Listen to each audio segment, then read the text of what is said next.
बहुत से लोग आपको अक्सर यह कहते मिल जाएंगे कि महीने के आखिरी तक आते आते पैसे बचते ही नहीं।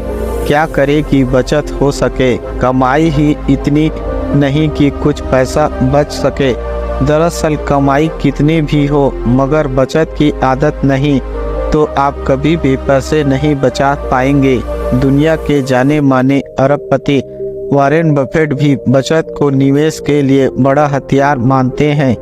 उनका ये कहना है कि अमीर बनने के लिए आपको बचत करना आना चाहिए। निवेश की असल शुरुआत यहीं से होती है। आज हम आपको अपने वीडियो में कमाई से बचत कैसे करें, बचत का 40, 30, 20, 10 नियम क्या है इसके बारे में बताएंगे और किन उपायों से आप रोज़मर्रा की ज़िंदगी में अच्छी खासी बचत कर सकते हैं।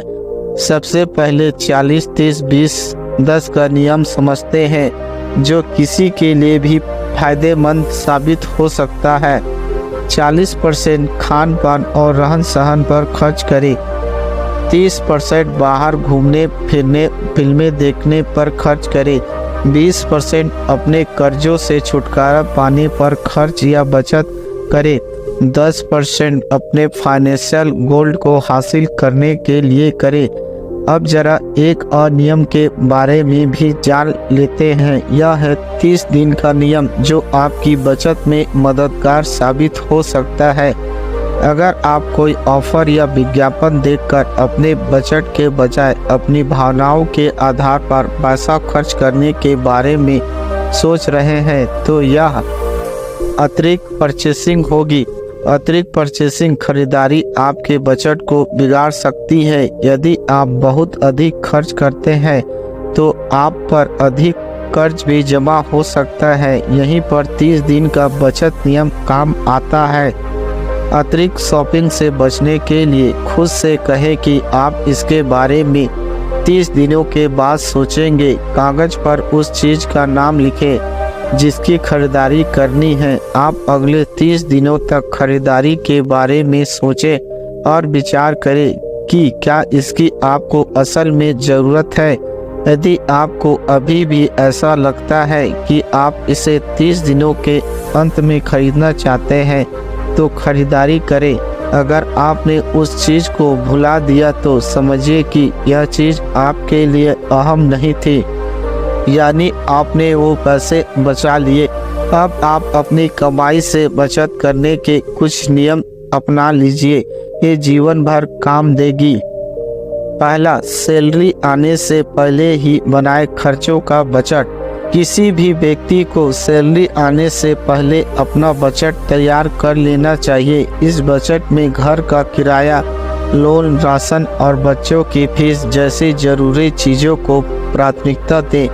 आप नोटबुक या बजट ऐप्स की मदद ले सकते हैं। जितना संभव हो ज़रूरत के हिसाब से ही खर्च करें। दूसरा, अपने खर्चों की पहचान करें। बजट बनाने के दौरान हमें अपने खर्चों को ट्रैक जरूर करना चाहिए। कई बार हम राशन के सामान पर कम राशि खर्च करते हैं जबकि वास्तव में हम अपनी सोच से ज़्यादा खर्च होती है। अपने खर्च को ट्रैक करने से आपको पता चल जाएगा कि आपकी सैलरी किस तरह यूज हो रही है। अपने वेतन से पैसे बचाने से पहले पिछले कुछ महीनों के अपने खर्चों की समीक्षा करें। हम पाते हैं कि बचत करने के लिए हम कुछ खर्चों में कटौती कर सकते हैं। तीसरा, कुछ अतिरिक्त खर्चों पर अपनी लागत कम करें।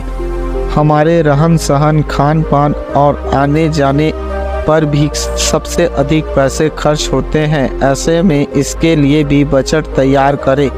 राशन में ज़रूरत की चीज़ों को ही जगह दे। ट्रांसपोर्ट पर खर्च को कम करने के लिए अपनी कार की जगह मेट्रो से जाना आना भी कर सकते हैं। चौथा, मोबाइल खर्च को कम करें। हम सभी मोबाइल का इस्तेमाल जमकर करते हैं। हमें ये देखना चाहिए कि कौन सी टेलीकॉम कंपनी सस्ती दरों पर सेवा दे रही है।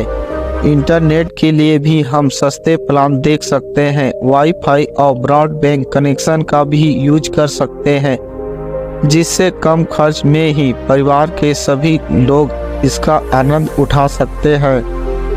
5वां, घर में नकदी कम से कम रखें। अपने घर में नकदी ज़्यादा ना रखें, क्योंकि आपके पास जितनी ज़्यादा नकदी होगी आप खर्च भी धड़ल्ले से करेंगे। ऐसे में अतिरिक्त पैसे बैंक में रखें, किसी स्कीम में लगाएं और ज़रूरत के हिसाब से उसका इस्तेमाल करें।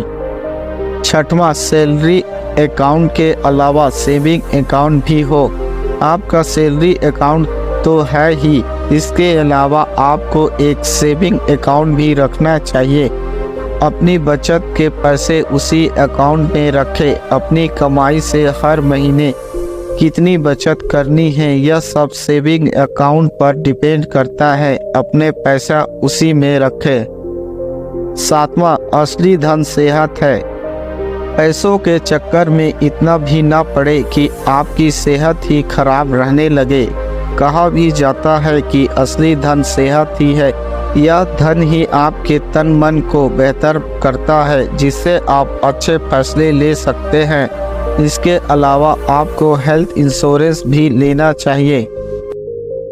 तो दोस्तों, अब आप समझ गए होंगे कि आपको अमीर बनने के लिए किस नियम को फॉलो करना चाहिए और किस तरह से आपको पैसे बचत करना चाहिए। अगर आपको यह छोटी सी वीडियो पसंद आई हो तो लाइक, सब्सक्राइब, कमेंट जरूर करें, क्योंकि आपके सपोर्ट की हमें बहुत ज़रूरत है। जय हिंद, जय भारत।